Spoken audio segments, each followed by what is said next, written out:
صبح بخیر امی. اب تم مجھے بہت دکھ دینے لگے ہو بلال. اب کیا ہو گیا امی؟ کیا ہوگا بیٹا؟ کل رات تم غائب ہی ہو گئے. مجھے لگا تم شکران کے گھر گئے ہوگے لیکن وہاں نہیں تھے تم.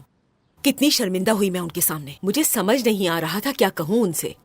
پھر جب میں گھر آئی تو تمہارا انتظار کر کر کے آخر میری آنکھ ہی لگ گئی. پتہ نہیں رات کو تم کس وقت گھر آئے ہو بیٹا. اچانک ایک کام پڑ گیا تھا امی. حسن انکل کے گھر جاتے ہوئے راستے میں ایک دوست مل گیا جس کی گھر والوں سے لڑائی ہو گئی تھی. تو بس مجھے اس سے کچھ بات کرنی پڑی.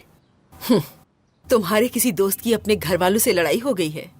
بلال، تمہیں نہیں لگتا کہ تم نے آپس میں ہر چیز الجھانی شروع کر دی ہے؟